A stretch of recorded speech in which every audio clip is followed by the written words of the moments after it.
Hello, everybody. Mariner here. I think you could describe my week as being pretty poor. I imagine that I'm feeling a bit bedraggled, a bit battered. Pardon the fishing puns. But yeah, welcome to the first matchup show, where we're going to dissect the numbers and the matchups for the coming game weeks. And who better to do this with? My fellow shipmate, I think we'll call him. It's Gabe. So, hello, mate. How are you? Oh, Captain, my captain. Good morning.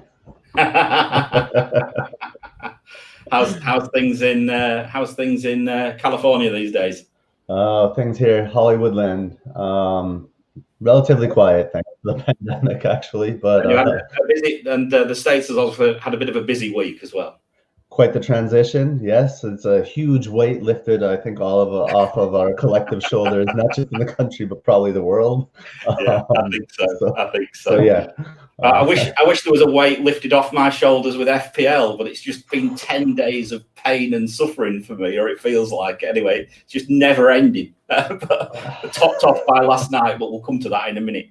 Just very quickly, guys, just to let you know what we're going to do. If you didn't see the opening show last week, this is the matchup show. So this is the one that we'll do the early part in preparation of the game week. We're going to look at our own teams as to how we did. So, Gabe, I think, is going to be quite happy. On the other hand, I'm probably going to be losing my temper anytime soon. And then we're going to look for some notable performances, which there's been. And then we're going to look at some stats, as usual, some matchups. And at the end, hopefully, we'll get time for your questions. And there's been quite a few in on Twitter. But, of course, please also put them into the comments. And we'll get to those. There's already been some news. KDB's out for about 4 to 6 weeks, and Vardy now is having an operation on his groin. So I think there'll be a few transfers, and I dare say there might be a few more questions coming up about those anyway. So, all right then, Gabe, let's come to you. How did you do? How am I doing? Not done yet. How are you doing? Yeah, you've still got Martinez to go. I mean, this is... So yeah, obviously having quite a good week here. 118 points where I stand at the moment with Martinez to play tomorrow against Newcastle. Hit the bench boost this week, which is up till now is a bit of a failure. We can see there the bench boost has me 9 points. Really the only kind of disappointment on that bench boost is Bamford. I really thought that he'd kind of get back to his scoring ways. And I just saw I had just enough for the bench boost. It wasn't an ideal bench boost. But I see the bench boost as a chip that is kind of fraught with peril because you're holding on to these assets. So I figured I have decent bench players. Let's see how it goes. Martinez can still save that bench boost, but 118 points. I mean, how can I complain? And that's with a captain blank. So yeah. Speaking as a non-John Stones owner, and speaking from somebody who was nearly persuaded to take a hit to go TAA to John Stones, it really does grind my gears, to be honest. But that said, I mean, the thing I would say about John Stones, and I mean this in the nicest possible way, is nobody saw those returns coming. They were not there. So I would imagine most people who brought John Stones in, they didn't bring him in for his attacking returns. They brought him in for a cheap option into a Man City defence and a couple of clean sheets, which, to be fair, you got as well. Exactly, and that's, I mean, John Stones. This was a freak occurrence. It's rare. Like it's a shock that he scores 1 goal, let alone 2 goals. That's just insanity. But I mean. This team, so I've been planning this double game week team since almost since my wild card in game week 9. I set up my wild card for game week 12, and then since game week 12, I guess, is when I've been planning this team when we knew more about the fixtures. And I've been on John Stones since game week 15. I've had triple City since game week 15, so I lived through the City cancellation, and I lost 3 players, and I only played with 7. So this is kind of like, I committed to game week 19. What goes around comes around. Redemption. Exactly. What goes around comes around. Yeah. And I mean, I think this is a general thing, probably for a lot of people who are watching this, but the premiums have just flopped. We have, yeah, the premiums have flopped with triple captains flying around, unfortunately, like heartbreaking for managers. While, defenders are flying and the kind of cheaper attackers, and we'll talk about those as well, in midfield and up front, like Antonio's back, they're flying as well. And all of the big money we've invested seems like a little bit of a sunk investment there. Yeah, I mean, at least for this game week. I mean, we have the same the big three across the middle. I'll come on to my team in a minute, but I was never really my juices never really got flowing for a triple captain. I was right in the end, I think. That's one thing I did get right, because I didn't play any chips actually this week, albeit it's been painful all the same. So really, I mean, if it wasn't for Manchester City and West Ham, I mean, I know I wouldn't have many points, so I think there'd be a lot of points disappearing off your numbers as well. I mean, the average would be be like a regular game week, maybe even lower without Man City and Man City defense mostly, and West Ham. Yeah, definitely. And very quickly, obviously, we're coming on to what we're going to do in the coming weeks with respect to the matchups and everything in a second. But have you got any initial thoughts pre-FA Cup weekend as to what you might be thinking of doing? I mean, so you informed me of this De Bruyne news. I was waiting on the De Bruyne injury news, and I think I'm going for that pick that we were talking about that we'll discuss later. I'll see if I can convince you to do the same, and I might even captain him. Could reveal now, or should we do it during the transfers later? Yeah, I think we'd look later on. I mean, we can always put the screen back up later. I mean, for me, I'm personally not going to make any moves whatsoever until when's the deadline? Tuesday night. Tuesday morning your way. Yeah, that's right. Tuesday morning. I won't be making moves till last minute. I'm still in COVID mode.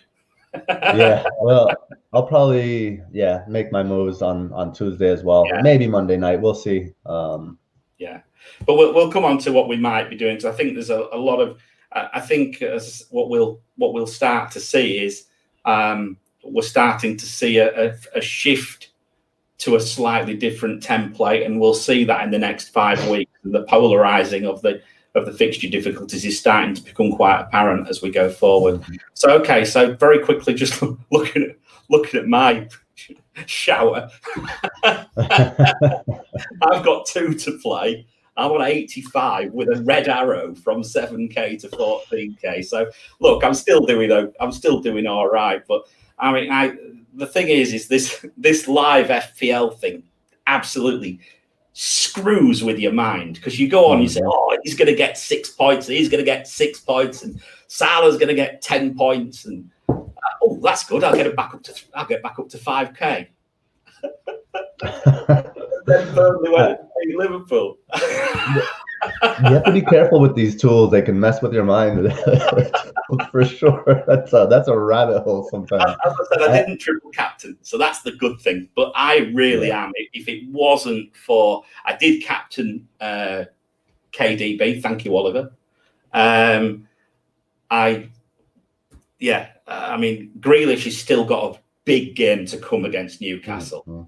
And so Martinez still to play. So I'm still hopeful I might be able to break 3 figures this week. I'd like to think I can. But the good move was DCL to Antonio for me. It was a good move. And didn't he look strong? Lights out. He's dominating like he was earlier. It'll be interesting to see if he can show consistency, if we can get some consistency from him, if his performances are tied to matchups, and what the ripple effect of his performances is on the rest of the players on the team. Soucek being among them, right? So, that might not be positive. It might not be positive for us. We'll come on to that in a few minutes. I might be changing the name of one of my articles on one of my sections before too long. Anyway, but I mean, look, I'm just going to go on Liverpool, and then please, if you've got any insights into what the hell is going on in Anfield, I'd like to know. But I mean, look, I've got 3 Liverpool players stinking out my team now, quite frankly. Probably 2, 1 definite real stinker, and that's TAA. Right. And I'll say stinker because he lost the ball 39 times, beating his own record of 38 times against the Saints a couple of weeks ago. I mean, I say about stinker, TAA couldn't pass wind at the moment. He really could. Never mind a ball. Yeah. So I am shocked at how he's literally gone off the cliff. I pulled the stats from last year to this year for the first 19 game weeks. TAA, by game week 19 last year, 10 assists, 2 goals. This year, 2 assists, no goals. Crazy.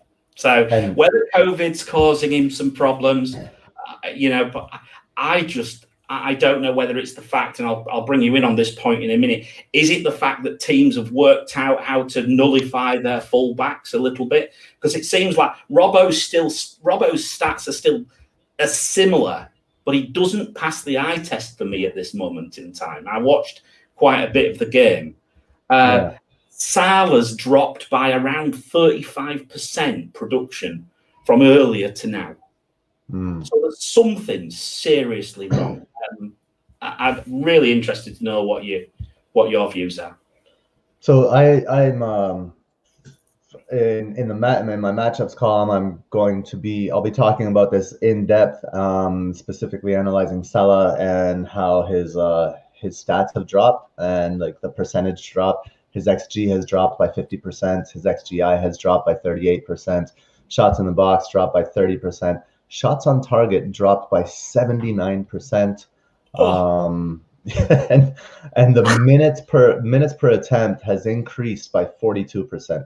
So Salah's stats are way down, and I'll explain more detail why in the article. But I want to talk about Klopp right now, because he's a favorite, I think, just among in the football world. He's a favorite in terms of managers. Everyone respects him, as do I. But I think he's largely responsible for what's going on at Liverpool, along with the matchup. So what I see is teams are playing very much not just a deep block against Liverpool, but they're playing a deep and compact block against Liverpool. So they're sitting. The teams will bring in their defensive mids, and they'll usually sit at least 4, sometimes 5 or 6 players right within the width of the box. So none of them are playing wide. So no one's actually chasing those balls out wide that TAA or Robertson would get to cross in. And when they cross the balls in, that it's too packed. There's not enough room to maneuver in there. So one thing that I noticed is where Salah is receiving the ball. The past 5 game weeks, he's receiving the ball about 10 yards wider than he had in the first 14 game weeks. So in the first 14 game weeks, he receives passes kind of like at the inside the box, but at the left corner of the box. And then lately, he's been receiving it outside of the box. So he has a lot more to do. And what happens when he receives the ball there, he looks up and he sees just a packed midfield, or not midfield, center of the field, and he has nowhere to go. So I don't know if you watch Salah, and I've criticized him a lot for this, but I think it's more about tactical setup and coaching. Salah ends up just kind of dribbling, running right into defenders. He just bump into them. The defender takes the ball, and Salah looks around like, oh, "What hit me?" It's like, well, of course, it's got to be on the pitch as well to be able to run into anybody, hasn't he? Well, that as well. I know we're all hoping for a kind of a repeat of the Brighton performance, but not even close. Well, I actually woke up at 5 o'clock in the morning, and I thought, "Oh, his Salah's coming on now. I'm going to get up and watch it," thinking it was going to be a bit of a Crystal Palace again, and of course it wasn't. So that's a mistake. Went back to bed as soon as that goal went. Stormed off back to bed and had another hour's sleep. Oh, dear. I mean, look, my side. I mean, obviously, I've got fires to put out. I mean, with a lot of us have got the KDB fire now. We're going to have to put that out. But I've got a major problem in defence because I've no that the lack of Man City absolutely destroyed me this week. So I'm going to have to do something. I'm expecting to take a hit. If not, I may even take 2 hits. You know, I'm seriously considering following the Hitman Zoo or Joe. As in now nicknamed the Hitman after taking 12 hits and coming out with an enormous score as well, including hitting Stones in for TAA. I hate him. Fair play, mate. I'll give him that. But no, obviously, I'm thinking about Cancelo. I'm thinking about Gundogan possibly, but I don't know. And I'm thinking eventually of bringing Kane back in. But we'll come on to that as we move forward. So okay, so that's where we are on the start. So other notable performances. So I've just got a few stats which I'm just going to throw out, which is the ones that I've picked out, and then if you want to come in as well. So top of big chances this week, Aubameyang. Can you believe it? And we actually, it took 18 weeks to talk about him. I think we spoke about him in the first 2 weeks, and that was it. 2.28 chances per 90 minutes played, 5.7 shots in the box in 90 minutes, non-penalty XG of 1.06. You know, Cavani 1.51 big chances, 1.51 shots in box, 0.67 non-penalty XG, and Gundogan 1.12 big chances, 3.9 shots in the box, 0.4 non-penalty XG. Obviously, he's on penalties. Possibly will stay on penalties now for some weeks to come. You know, if we talk about shots in the box, Oba top, Firmino second, and Bolly. Bolly. Willy Bolly, 5 shots in 90 minutes. He only played 1 game. Exactly. And then, let's say, non-penalty XG, Oba in the order, Oba, Bolly, Cavani. So we've got those same sort of players are pretty much sitting up there. I'm going to give you the Hall of Shame as well. Because I think this is always good to look at this. And if you've got any of these players, I know I've got 2. Pulisic, 0.01 non-penalty XG in 180 minutes. What on earth is going on there? He's receiving the ball very deep, deep. He's used to receiving it on the edge of the box, and he's not. Soucek, 0.01. We'll come on to him in a minute. We'll come on to that. Bamford, 0.02. 0.02, Bamford. Shocking. That was a huge surprise. Wilson, well, I expect Callum Wilson. You know, I mean, that, you know me. I've no love. There's no love lost with Callum Wilson and FPL Mariner. But even for Callum Wilson's standards, for me, my expectations of Callum Wilson, I'd have expected him to do a little bit better than 0.02. So at least get some opportunities. So I mean, that's the numbers. What about the eye? What did you see from the eye side of things? So if we go down that list, Pulisic, I already mentioned. I think the bully phenomenon. I think it was just that one game. I don't think we'll see him in the box, smashing him away like that very often. But the bully. The one thing about bully is if he does return in good form, I think Wolves may start to turn things around. At least defensively, which would give them kind of a foundation to maybe work on the attack and maybe find a good target player this transfer window.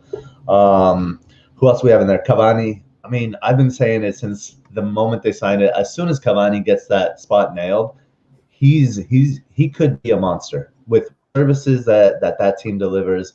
Cavani is the best number 9 that United have. So I'm interested in, the only thing turning me away from Cavani right now is potential rotation. Yeah. And then we've got the smile returned, and what a smile from Mr. Aubameyang. Big smile from Aubameyang. So Aubameyang, this is and we can definitely get into Aubameyang. So one thing that's Aubameyang kind of came out of nowhere for all of us. Like all of a sudden, yes, there it is. So even before I get to that, I want to say, but Aubameyang has actually been performing for the last 4 game weeks. In the last 4 game weeks, he has the highest XG of any player. Highest 2.64 in the last 4. He has the second most shots in the box with 11, second most big chances with 4. So Aubameyang has been ticking away since Arteta changed the style of play of the team, right? And we see here what Aubameyang's been doing. So he's also been receiving the ball in a little bit different areas of the field. For specifics on that, that's all in the matchups article coming out tomorrow after the Villa Newcastle game. But here we see what is he doing when he gets with the ball. So the touches in the final third have increased tremendously. One of the reasons is because of the location on the field where he's receiving passes. He's receiving a lot more passes since that switch. And then what is he doing with those passes? Look at the dribbles. He's tripled his dribbles per 90. And then he's also, usually when you increase your the amount of times you do something, the success rate drops a little bit because you're just doing it over and over and over again. But his skyrocketed 62.5% dribble success compared to 44.4 when he's dribbling a lot more. I think this, like, we're starting to see, okay, Aubameyang is actually creating things for himself. Yeah. And then we see his XG more than triples because of that. So he's been given more space. He has more space to work in, and he's working with dribbling, which is really interesting, and he's creating things for himself. Because the other thing that Arsenal are doing is they used to create more from their left side, and they've switched, and now they're creating more from the right side. So they're creating more from the side where Saka is. So defenses have shifted their attention, and that's also created more space for Aubameyang. So he's had more room to work in, and he's performing. And if we want to talk about his matchup, right? He's facing a Southampton team that has conceded the 4th most chances from the right side, but they've also conceded the fewest chances in the league from their left side. So that combination, what they do is they obviously let Kyle Walker-Peters go up the field, and that's where Aubameyang is going to attack. We're on the left side, Bertrand and Diallo, right? With Diallo, who's the left-sided defensive midfielder, they sit a little bit more. So they attack in an unbalanced way where they push up from the right, and then Diallo and Bertrand will sit and keep that back 4. But there's always that space on the right. So I actually really like Aubameyang. Stats over the past 4 game weeks kind of highlights his potential, a change in style of play, and what he's doing with the ball, and then the matchup. I think he's a captain shout this week, game week 20. Wow, big call. I might captain him. KDB to Aubameyang, captain Aubameyang might be in the cards for me. I mean, look, he had just missed an absolute sitter as well, hadn't he, before he scored that screamer, to be fair. But he did look like old Aubameyang, to be fair. I've never really owned him much in all the in the time I've played FPL. I've got to be honest. And I take your point about the fixture. I still think that, Arsenal are clearly on the up. And I think it takes a while for fixtures and things like that to start to show. And the matchups, it takes a little while for the stats to catch up sometimes with the eye test, right? When you're looking at a number of weeks. But so what we'll do now is we will quickly look at the stats.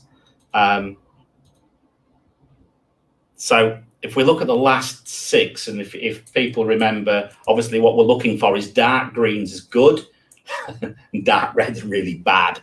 So you read across for the attack for the attackers, and then read up for the opponents.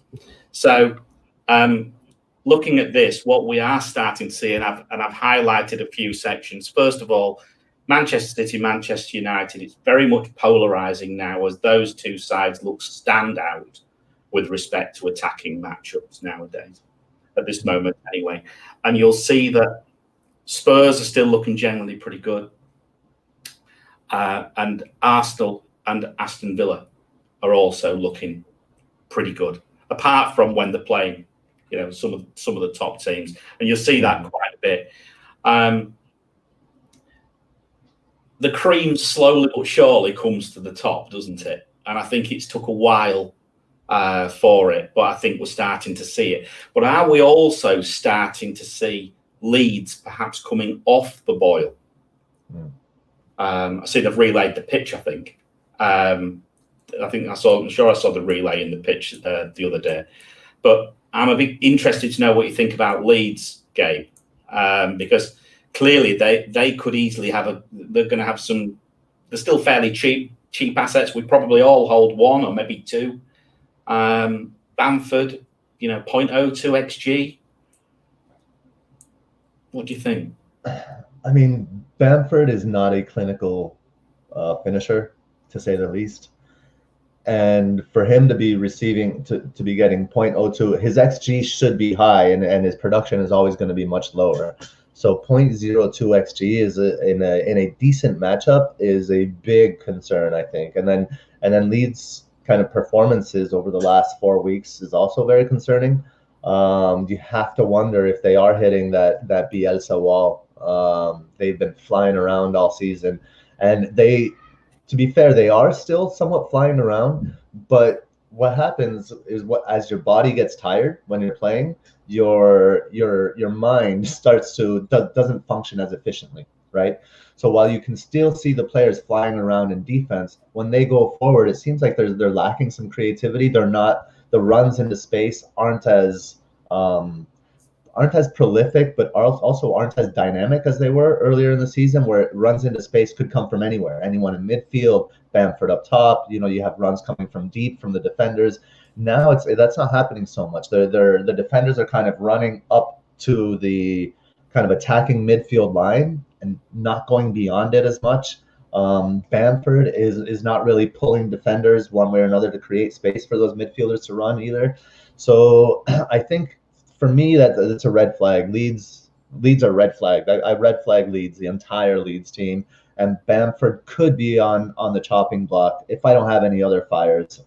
He's still relatively cheap, so definitely It could become DCL for me in a couple of weeks, possibly, if as DCL comes back, because I did sell him, unfortunately. And the other one, which we'll obviously come on to in a bit, but are Villa poised for a return to form, and is Newcastle the start of that? I'm particularly interested in Villa. I'm not just saying because I own Grealish, but Barkley's back, right? And that's affected. And El Ghazi now missed out, which obviously he was the big thing. And of course, he missed out. So we don't know who's on penalties now. It could be Watkins, could be Grealish. Goodness knows who it is.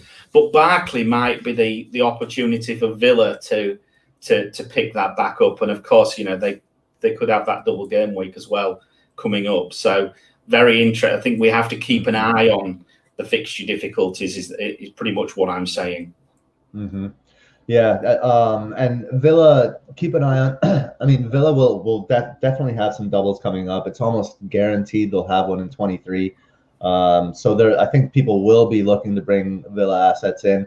Honestly, the only ones that interest me are Grealish and Martinez. Other than that, I think it's a crapshoot. Ollie Watkins is not a good player. I think I'm ready to say that. You're all right. You with friends. Okay. No, he's not on my list either. And defence, just very quickly, I'm going to fly through this fairly fast, but basically I don't think you'd back any defence against Man City and Man United at the moment, looking at that. Yeah. It's so obvious, isn't it? Look how it stands out. It's crazy. So, and you're really looking at Arsenal, Leicester now starting to, so that's a very interesting point. Liverpool's defence is still not too bad, but the trouble is they're too expensive. Yeah.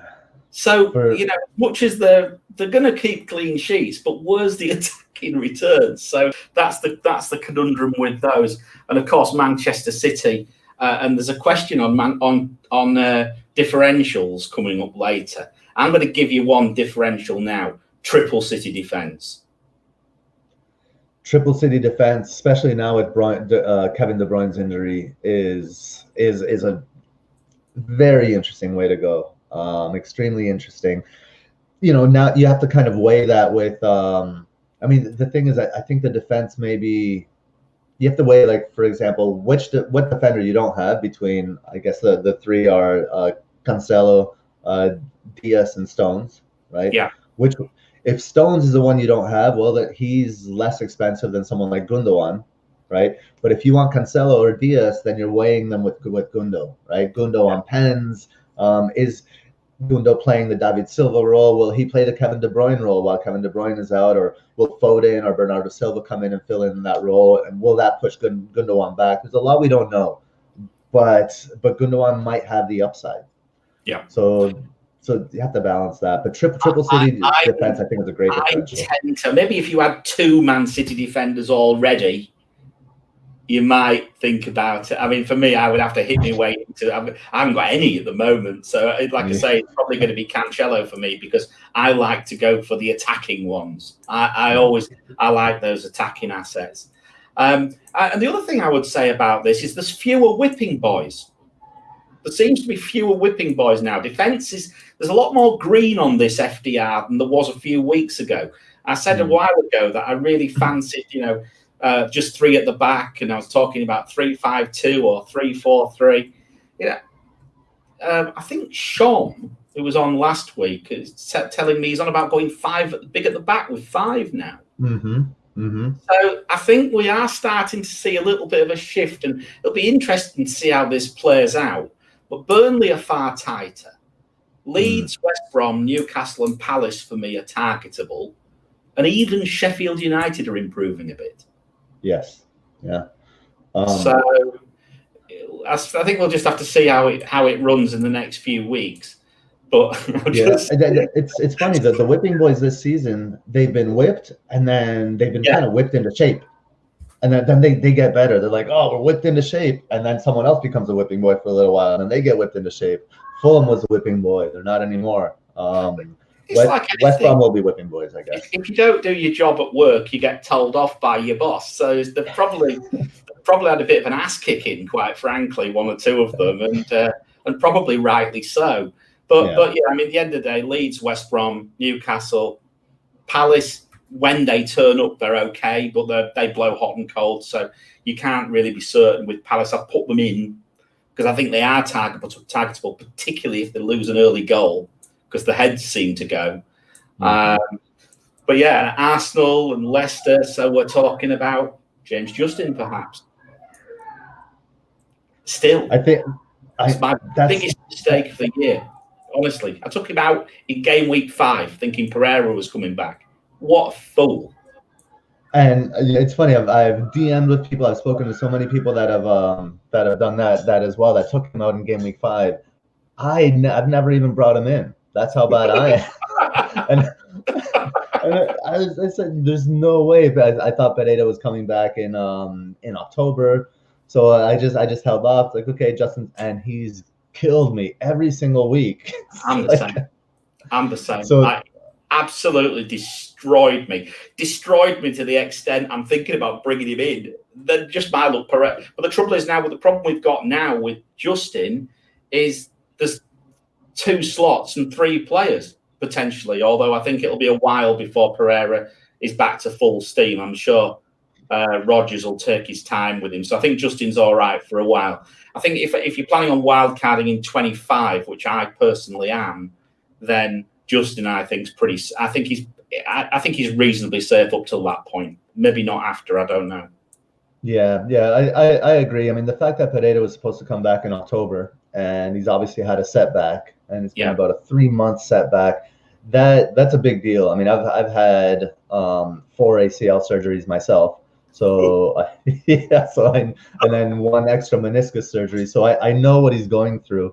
Yeah. And I mean, the knees are just so tricky. ACL is just such a tricky injury, tricky surgery. So I agree. He's safe for the next few, I hope. Yeah. Then we'll see. And just very quickly, looking at the upcoming fixtures, we can, again, I've highlighted it. we're looking very, very straightforwardly at the Man City assets, the Man United assets. So if you're looking at targets from my perspective, we've obviously got Man City in Gundogan, Sterling as a very, very lowly owned differential. If you've got the guts to go Sterling and captain him, it could be amazing. I've been saying this for a few weeks. I don't know if I dare. From Manchester United, you've obviously got Pogba. Cavani's a little bit more of probably a bit more of a gamble even than Pogba. But Pogba at the moment's looking better. Also, from the attacking side, from my perspective, you can never ignore Son and Kane. And also now I'm going to throw in Barnes and Maddison from Leicester. What's your view on the attackers, people to target perhaps for the next few weeks? Let's see, the next few weeks, definitely, obviously the ones you mentioned. I still think Arsenal, the cheaper assets as well, for Arsenal are worth attacking here.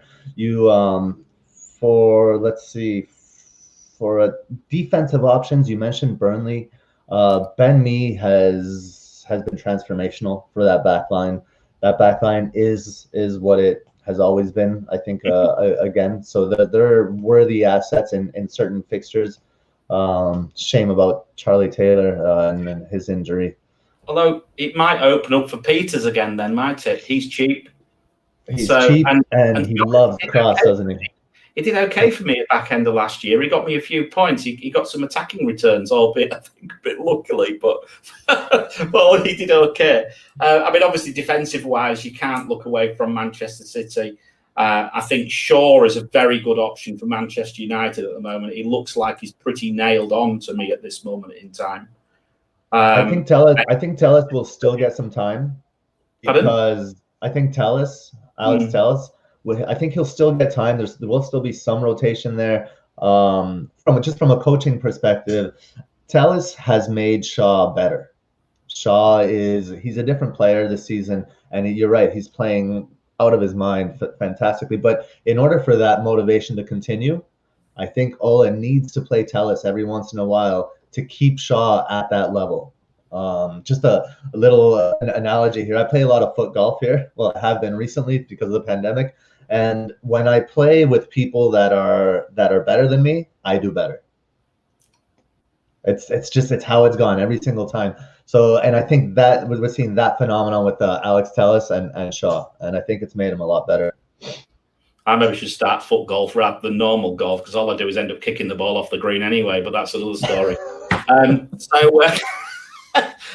Talking about the other, there's one or two little options as well. I just want to throw out here. We can't forget that there are a number of games to be rearranged. So we could still have Manchester City could have double game weeks in 24, 26, and 27.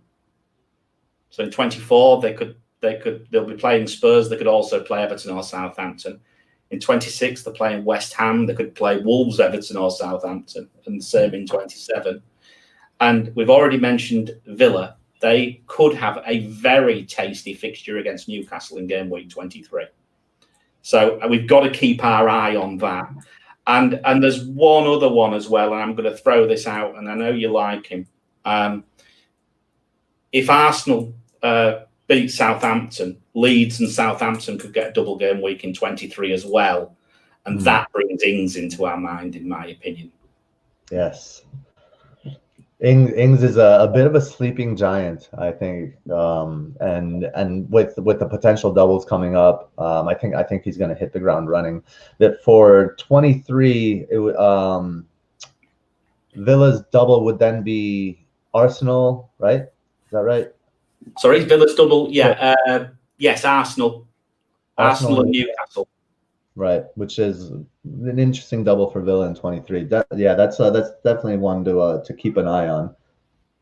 I mean, just to give you the if we put it in context, the Villa Newcastle is a 3.2 green, so that's very green.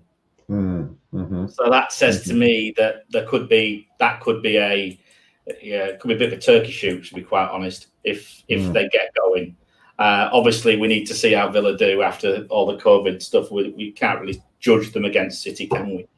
But yeah, so that's the fixtures. We're just going to I'm just going to very quickly just have a quick run through and see who we've got on, and then what I'll do is we'll move on to the other things tonight. So we've got Joe on, Virgil van Dijk's on. I don't know if it's the real Virgil van Dijk, but he got a cheeky 118 points with 8 doubles, no chips. So well done, Virg. Lynn's she's happy to catch us live as a Vardian KDB owner. She's interested to hear our thoughts on taking hits to get rid of them. Well, I'm sure we'll come on to that in a minute. So we've got the Navin, we've got Davindra Raj again, Hardy's on, FPL Mash is on, hello mate. Ali Sufyan's on, FPL Swang, hi mate. Who captained Soucek? Oh God, sorry. I considered it. I'll be honest, I did. I did warn him last week, didn't I? I did. I'm sure I did. I'm gonna have to watch it back. Laz Bellows on. Hi, Laz. Virgil van Dijk's on this chat a lot. My crack, he's very busy. FPL thinks that Cancelo's an expensive lamptey. I don't think he's quite that bad. So anyways, we've got a few guys on. So hello, everybody. Do get your questions in. We've got a few questions off Twitter. And I will plough through these a little bit later. But what we're going to do now is very quickly, because time's rapidly going on, as so we're going to try and push along a bit. So we've obviously got Soucek Watch this week, and we're going to call it Soucek Watch for this week. We might sell him soon, though, so we might change it to, I'm not quite sure. We can't even call it Zuma Watch now, because he got dropped as well. So Bolly Watch. Bollywood, maybe. I don't know. I've no idea. So anyway, so let's have a quick look. Headed matchups. So there's the highlights for the week. And yeah, Liverpool against Spurs. I can't believe this. I did this day before yesterday and then just updated it overnight. But Liverpool against Spurs. Liverpool are getting a lot of headers. Spurs are conceding a lot of headers. So Spurs are third worst for conceding headers. 2.8 headers per 90, and Liverpool are best for headed chances, 3.3 per 90. So I'm going to put my neck on the line here, and I'm going to say Firmino or Mane are going to score a header this week.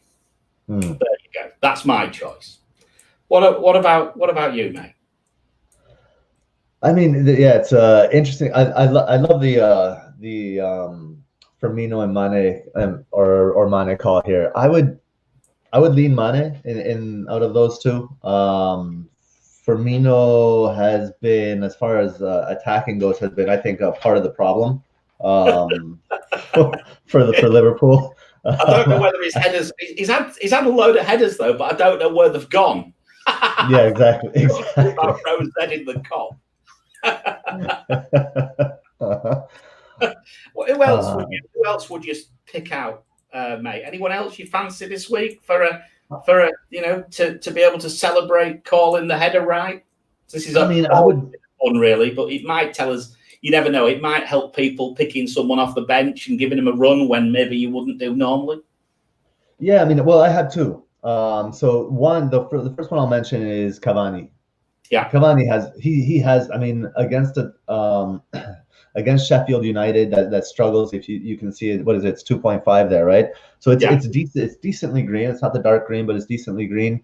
I think Ole would be smart to play Cavani instead of somebody else at the 9 in this match. So if he plays, I like him.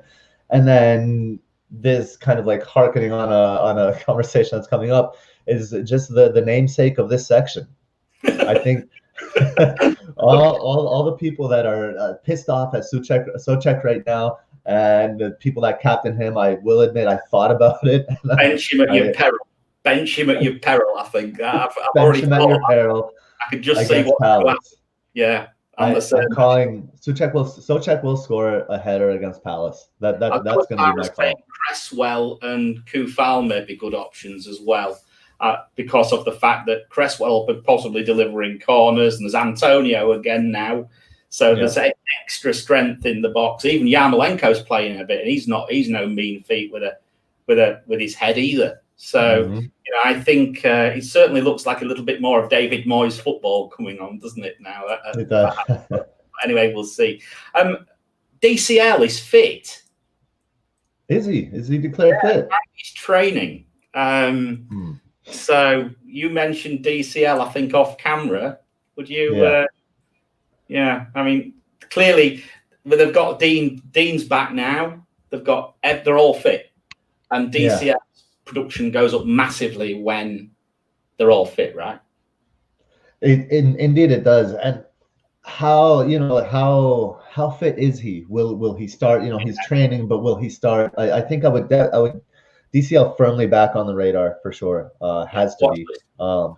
With everybody getting fit, with Dean, Richarlison, James, I on the radar. I would definitely wait a week. Let's see how it goes. I agree. But yeah. I'm with you on that.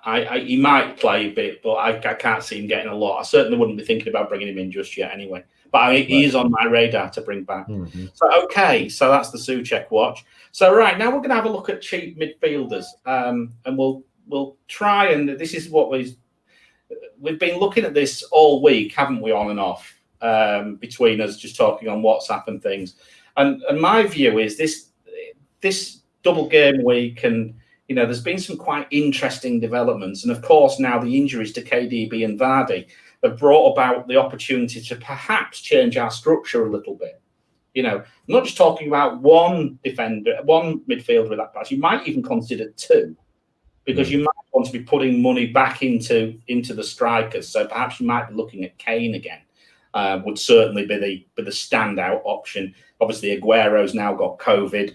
Jesus, well, I'm not going to pick him. No chance. And Joe's talking about it on WhatsApp. I told him, I just went, oh, Jesus. So we'll have a quick look through of this 5 million to 6 million sort of like basket and see if we can trawl one out, pardon the pun, fishing again. So if we have a look at this, these are the players that I've picked out. So I pulled out Lookman from Fulham, Saka and Smith Rowe from Arsenal, Barkley, I've thrown him in because he did look very good at the start of the season, but of course his current stats are pretty bleak, to say the least, because there's not much data there. Gundogan, Soucek, Rafinha and Harrison from Leeds, and Neto. So if we look across, first thing is fixture difficulty. Well, I've highlighted the best matchup, so it's obviously Manchester City by a distance. So Gundogan has the best fixtures, followed by Arsenal, followed by Arsenal and Villa. Obviously, Barkley's got a decent fixture, but of course we don't know what he's doing. Interestingly enough, Lookman's fixture of a fixture difficulty of minus 0.8, he's had a goal and assist with an average of minus 1.3 in the last couple of weeks. So that just shows that this is a guide, nothing more. Lookman, so this is where it becomes more interesting, because Lookman now stands out. Shots in the box, 2.47 in every 90 minutes. Then you've got Gundogan still up there, Saka, starting to see a pattern starting to appear, I think. Big chances, 90 in the last 6. Lookman again, 0.62. Gundogan, 0.53. And Harrison, interestingly enough, 0.64. So that tells me perhaps Bamford's the one who's gone off the cliff, not necessarily the midfielders. So, it might be an interesting thing. They're certainly creating chances. You'd think it'd be Bamford would be on the end of them most of the time. But he's not sticking him away. Big chances created. Well, Saka and Rafinha. So again, Leeds again, Saka and Lookman again, 0.31. So, and then non-penalty XG Lookman. So with Saka and Gundogan. So to me, this has thrown a player out who all I've done this season is fall about after watching his penalty. Quite honest, it's thrown Lookman out straight. It's thrown him straight out at me. If we then look at the over the season, and again, Lookman is up there. So it looks to me like we've got probably, I think, 3 options at this level. I'm going to leave the Leeds players out at the moment because I think I tend to agree with you that we may already own 2 Leeds players. I'm not sure we're going to triple up. I certainly own Dallas. I own Bamford. Would I put a 3rd one in now? I don't know. I think I'd need to see something change, even though they might have a double game week coming up. So what I'm going to do now is I'm going to move across to the heat maps, Gabe, which with thanks to Fantasy Football Scout for this. But do you want to just cover just those 3? So Gundogan, Saka, and Lookman from a sort of like perspective of what they're doing on the pitch. Yeah. So Gundogan here, his heat map reminds me of, and I mentioned this earlier, reminds me a lot of David Silva's heat maps from last season.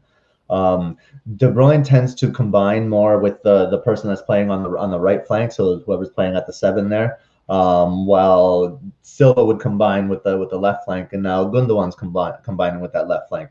I think Pep has understood that they missed that element, the David Silva element, and is pushing Gundogan into that role. Now with KDB gone, we'll see how his role changes. But you would think that it would become greater, right? His attacking role would become greater. So it depends who Pep puts in that midfield. If he puts in Foden or Bernardo Silva or someone like that, then maybe Gundogan's role stays the same, which is fantastic. If he puts in somebody more defensive, if he puts in like pairs Fernandinho with Rodri or something like that, then maybe Gundogan's role expands in terms of attacking. And then you see the green there, he's on pens. So I think that says there's a lot of potential there with Gundogan. Their next match, their first match without KDB, I think will tell us a lot. Saka, we've spoken about Saka a couple of times. He's on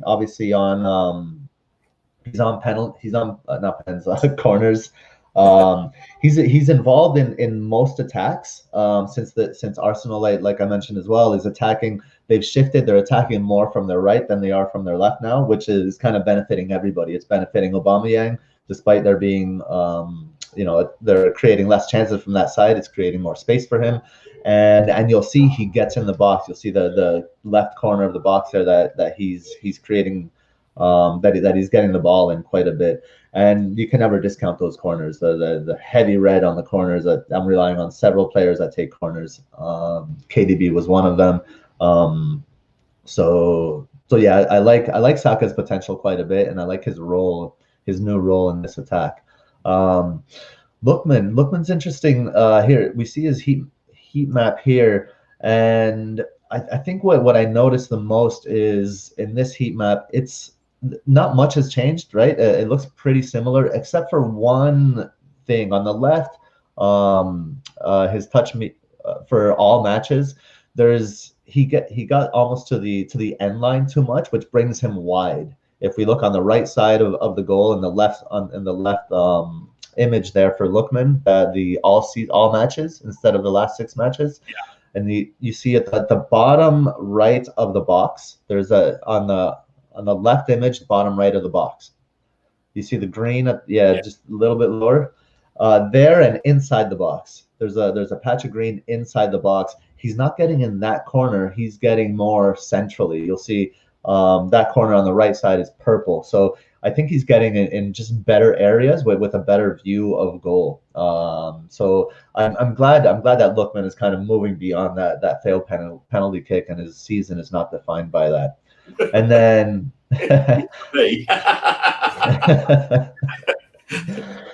and then on the bottom there, this is his passes received heat map for Lookman, game weeks 1 through 13, and then the last 6 matches. His passes received, which is also really interesting. He's receiving passes further back and a little bit further wide, not so much close to the box. What this has allowed him to do is the first 13 game weeks, he was receiving passes right up in the face of the defenders of that back line sitting on the edge of the 18. Now he's receiving the passes a little bit further back and wide, so he has more time to look up, to see players around him, get Rafinha involved on the other side as well, and he also has more space to dribble. And I think these small changes are boding well for his opportunities, and that's why we're seeing those stats from Lookman. I mean, we've got loads of questions, so we can take these. We can actually answer these as when we go on to the questions in a minute.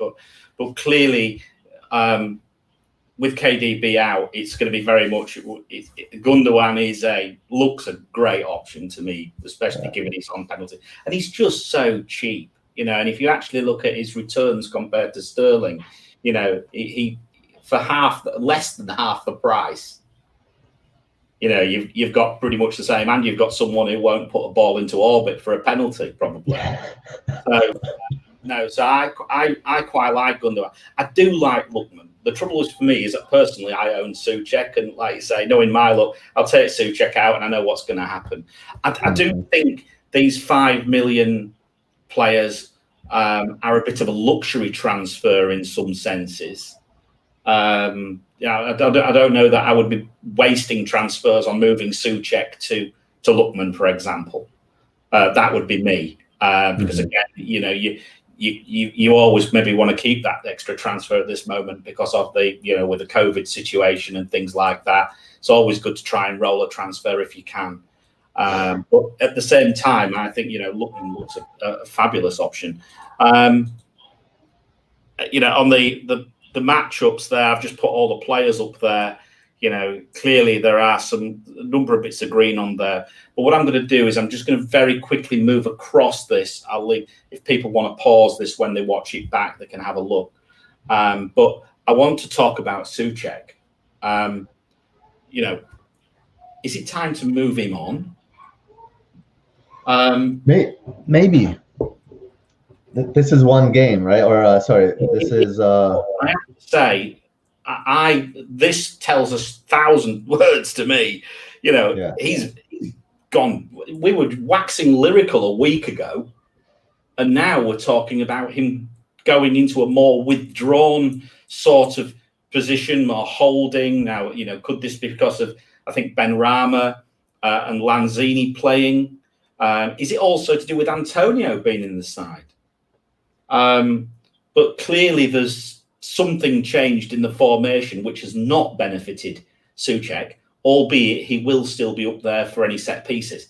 So, and I think, to be honest, that's actually what I was really thinking his main threat would have been anyway when I bought him in.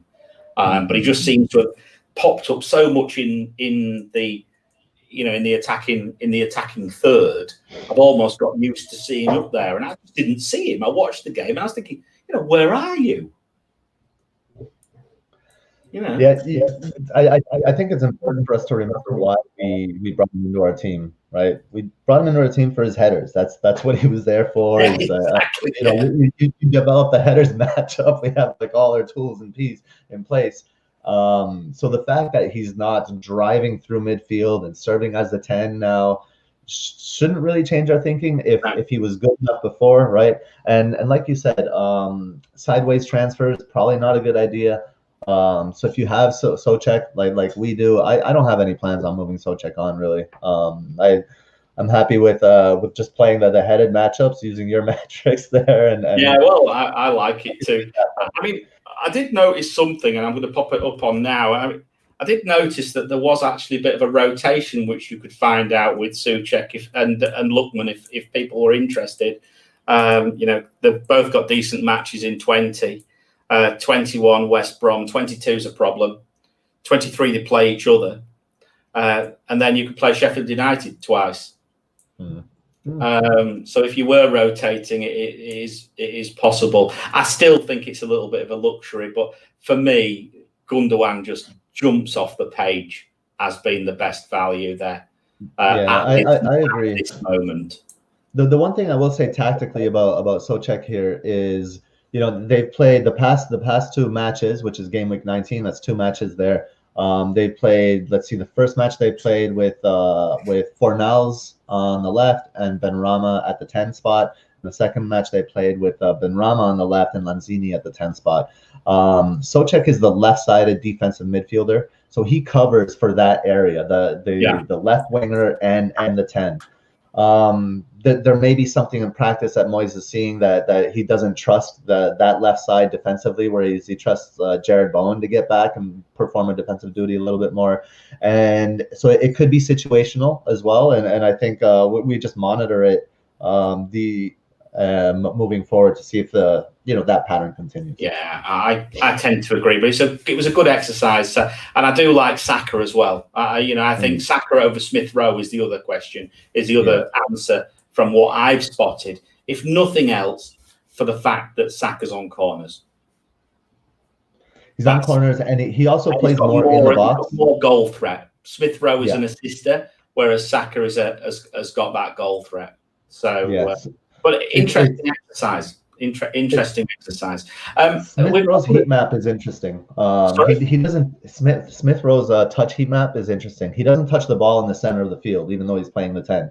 He moves from side to side and touches it on either side. So he's really there to propel the ball forward up the wings and go from side to side. But, I mean, he's a really good value. I mean, he's an absolute no-brainer over somebody like Bissouma, isn't he? If you were wildcarding, I think if you were looking for a cheap midfielder, it'd be a very. And I think, and I did glance. Arsenal's fixtures get really tasty towards the back end of the season. So I think the Arsenal players will come more into our mind as we go later on into the season for sure. I mean, we've got the Little Prince pick, but I think we've been a bit boring this week, aren't we? Yeah.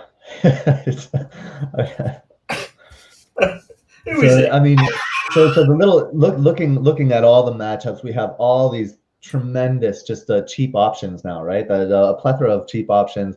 But looking at the matchups, none of them line up quite right, unless it's maybe Gundogan, but that's almost it's too obvious. So I thought I wanted to go for a player who had the love and adoration of the FPL community, and in less than a week has now drawn the ire of the FPL community. And I think we have a soft spot in our heart for this guy.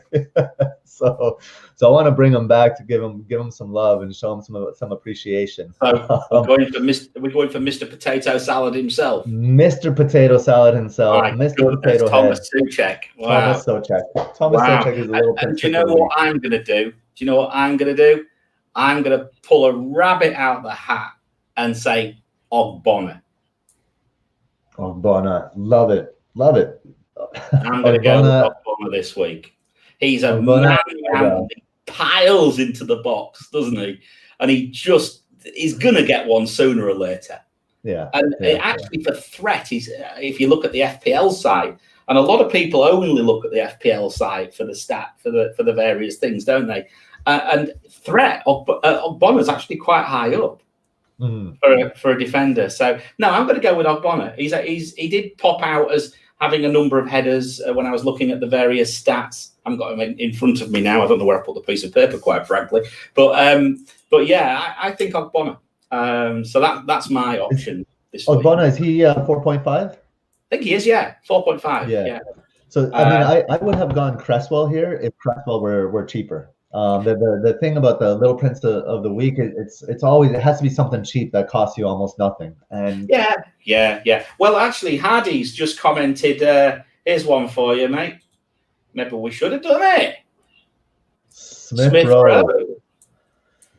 Smith Rowe's interesting, but again, so their opponent, Southampton, they conceded, I think, the fourth most chances from their right side. And I don't see Smith Rowe kind of getting in that left side where Aubameyang is and creating much from there. Smith, I like the shout. And I think he could do something, but there are other players I think I like a little more on Arsenal. Okay, so that's that. So we've just got some questions to go now. So what we'll do is we'll move on to the questions. We've got a few. And we'll also have a look down here as well. But I'll start on Twitter whilst these questions come in, and we'll do 10 minutes. We'll run to 1 hour 15 and then knock it on the head, I think. So FPL Masher, one of our friends, certainly from here and from Expectations. Who do you reckon's the best potential differentials to bring into your team that could do well for the next 3 to 4 fixtures? So do you want to give us a couple? And I'll give a couple. Yeah. So as far as differentials go, I would say, I mean, I've mentioned him already. I think Aubameyang. I think at this point he's a great differential. I think he's about to take off particularly this game week. I think moving forward, I'm not sure how their fixtures are moving forward after that, but I do like him. Who else did I have listed as a differential? Lookman, you talked about Lookman. I think he's a great differential. Who else is coming in? There we go. There's issues. There we go. I don't know. Who else do you see? I'm kind of blanking here for any other differentials. Look, I mean, to be honest, I'm going to go with. I quite fancy the Leicester assets. Actually, I quite fancy Maddison and perhaps Harvey Barnes. Be interesting to see what happens with Barnes with Vardy being out now. But no, I quite like the Leicester assets as differentials myself. I think both of those could be quite interesting. Pogba could be a differential as well. Yeah. Albeit his numbers don't quite sit right, and clearly he's overperforming his XG after scoring that screamer, right? He didn't, by rights, you don't score them many times. No. That's why he's overperforming his numbers. But I mean, you could nearly class Gundogan as a differential at this moment in time. You could certainly class Sterling as a differential at this moment in time as well. So there's a number of players really there, but I think, I quite fancy the Leicester assets. Actually, I think that they've looked like they're creating a lot of chances. Barnes is XI 0.47 in every 90 minutes, so not bad. Another one, just an interesting one for you, and I will throw this one in. Even though they are public enemy number 1 at the moment, and that's Mason Mount of Chelsea.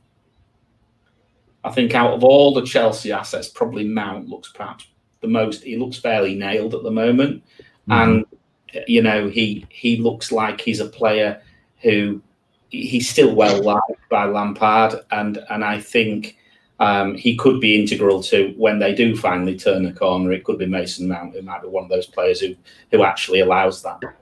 He could be on some set pieces as well. We'll have to see, what the team looks like when they get back. I like that shout. The Pogba shout is an interesting one. If you can stomach the watching the games and the inconsistencies and the incongruencies in the games, but they have incredible matchups. I did mention Aubameyang. The matchup is good next game week. Not great after that with United and then Wolves away and Villa away. So definitely take that one with a grain of salt. I think that's my problem with Arsenal at the moment. I think maybe a few more. I think we can sit and watch him for a week or two. That's my perspective. So that's that one. So we've got a question now from Vardy Boy at Vardy Boys on Twitter. Looking at transferring out Adams and KDB, he actually gave me 3 options, but one of them had Vardy in it, so I took that one out anyway now because that's not going to fly. So which options would you guys prefer? 1, Kane and Gundo and 1.2 in the bank, and 2, Sterling and Antonio. So Kane and Gundogan over Sterling and Antonio. Not so. It makes me think a little bit, this one. What do you think? Yeah, I mean, they're not going to like my answer. Vardy Boys is not going to. I would say Gundo and Antonio. Oh, no. So you wouldn't have Kane or Sterling? Oh, I love it. Right. But I have to. I have to admit, I have a bias against Mourinho and a bias against Spurs, both, and combined, I have Son reluctantly, but I just Antonio. I think Antonio is almost a must. I like Antonio, but I have to say I think Kane and Gundogan and 1.2 in the bank to do something else would win it over. I would try to work Antonio in for me, but I think Kane and Gundogan perhaps is it would be the better option of the two for me. That 1.2 in the bank, perhaps you could go from, a Kyle Walker-Peters up to a Diaz or something like that as well, right? Mm-hmm. For those three games. So I probably prefer the former one. Here's another one from Joe at ZooFPL, our friend, of course. Views on how Gundo will perform without KDB. I think we covered that a little bit, but it's a little bit of a suck it and see one there, isn't it? We're not quite sure who's going to, as we say, we're not quite sure who's going to replace who. Yeah, I think we need to see their next match against West Brom, and then maybe even subsequent matches as well, because it may change depending on the opposition, right? But initially, just based on what we know, he seems a fantastic option that will keep that attacking spot. Yeah, I don't see how it can negatively affect him personally. Like you say, it depends what they do, but I think the positions that he gets in, like you say, it does, and it's a great point. One of the best points I think of the night, David Silva. Yeah. Similar sort of way, David Silva sort of positions. David Silva, I call him David from North of England. But no, David Silva, he looks like that. So I think he's a good option personally. I'm umming and ahhing. I think on balance, it's looking like I will bring Gundogan in. That's at this moment in time. Yeah, I mean, I probably will too. I did. Can I say a quick thing about Leicester? Yes. Without Vardy, are their options as attractive? Number one, like Barnes and Maddison may not be as attractive. Number two, there may be value in, let's say, what's the guy's name? The Iheanacho, Kelsey Iheanacho. No, the guy that came from Newcastle. I'm blanking. Oh, Perez. Ayoze Perez. Yeah, Ayoze Perez. Ayoze Perez could play that, and there might be value there. Iheanacho, I wouldn't go there, but if Perez was playing the Vardy role, I could be interested. And if of course Tielemans will be on penalties. And Tielemans on penalties as well. So, yeah.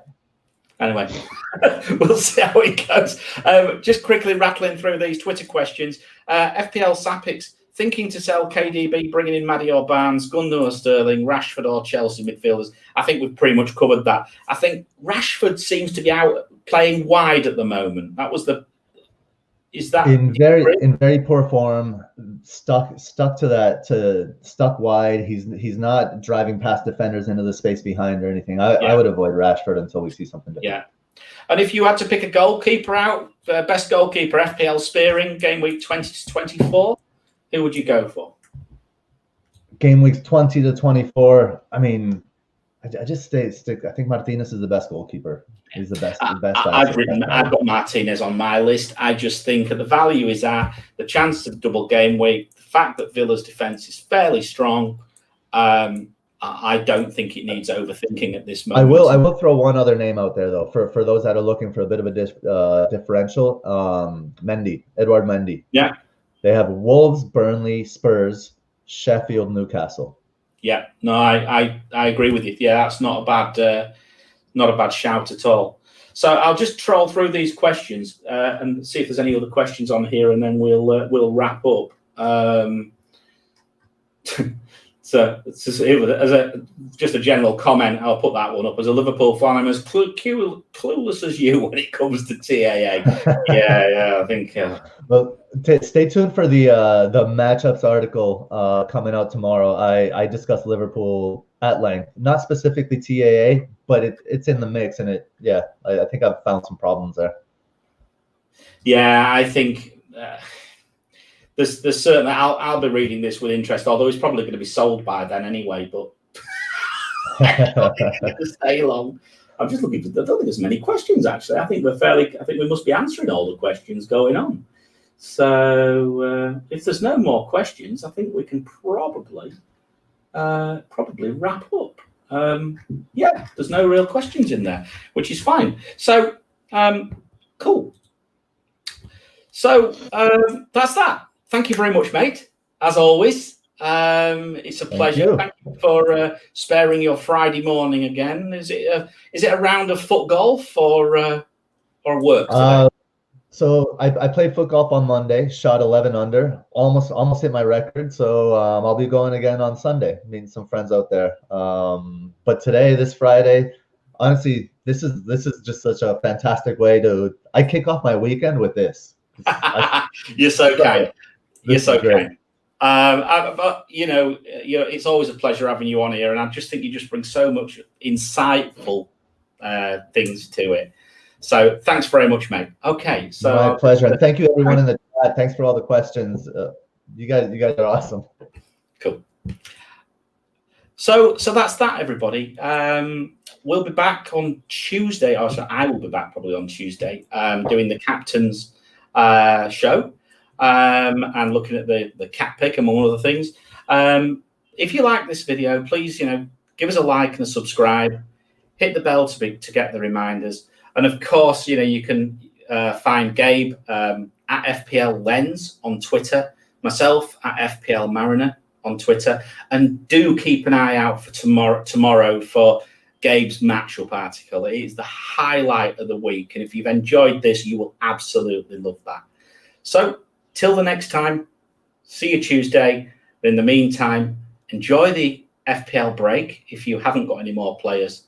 If you have, like me, pray. Have a good day. Cheers. Bye-bye.